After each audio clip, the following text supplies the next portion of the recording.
তো গাইজ আহি ৰংজুলি পালোঁ আৰু ৰংজুলিত আহি TVS চেণ্টাৰ পালোঁ। ইয়াত আছে এটা ইনভাইটেশ্যন। তো চাওঁ কি হয় কি নহয়। বাইক থৈছোঁ ইয়াত আৰু যাম ভিতৰত, সেইফালে ৰাস্তা। তো ব'লক ভিতৰলৈ যাওঁ চিধা।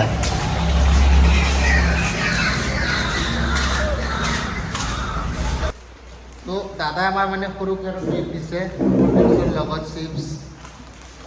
তো এইবিলাক খাই আমি ইয়াত লাহে লাহে ঘৰৰ ফালে ৰাওনা হ'বলৈ গৈ আছোঁ। তো গাইজ আহিলোঁ TVS শ্ব'ৰুমৰ ভিতৰত, আৰু শ্ব'ৰুমৰ ভিতৰত ইমান নতুন নতুন বাইকবিলাক আছে। এনেকুৱা মন যায় যে মানে চব বাইকখিনি লৈয়ে ল'ম নেকি, কিন্তু ইমানো ল'ব নোৱাৰি, এজন মানুহে কিমান বাইক চলাম। তো ইয়াত হওক এণ্ট্ৰকৰ লাইন, পূৰা এণ্ট্ৰকৰ লাইন। এইফালে হৈছে আপোনাৰ ৰিচিপশ্যন, আৰু এইফালে আপোনাৰ লাগি আছে বেনাৰ। তো মানে এনেকুৱা টাইপৰ বহুত বাইক আছে ইয়াত।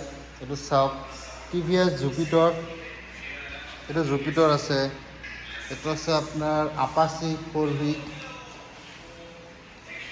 এইটো আছে ৰাইডাৰ 125, এইটো এটা আপাচি 125 নহয় 160, এইটো আছে ৰেডিয়ন, এইটো আছে এণ্ট্ৰক, আৰু স্পেচিয়েল এডিশ্যন এইটো আছে আপোনালোকৰ মাজত। এইটো হৈছে আপোনাৰ এণ্ট্ৰক 150, য'ত আপোনাৰ কি শানদাৰ হেডলাইট আহি আছে।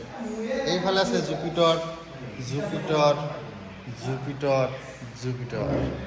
আৰু এনেকৈ ফাইনেলি আমি TVS শ্ব'ৰুমটো আহি চালোঁ। আৰু আপোনালোকে যদি বাইক কিনো বুলি ভাবি আছে, আপোনালোকে ভিজিট কৰিব পাৰে ৰংজুলিত অসম TVS। এইখন আছে আপোনালোকৰ ৰংজুলি হায়াৰ ছেকেণ্ডেৰী স্কুলৰ ফ্ৰণ্ট ফালত।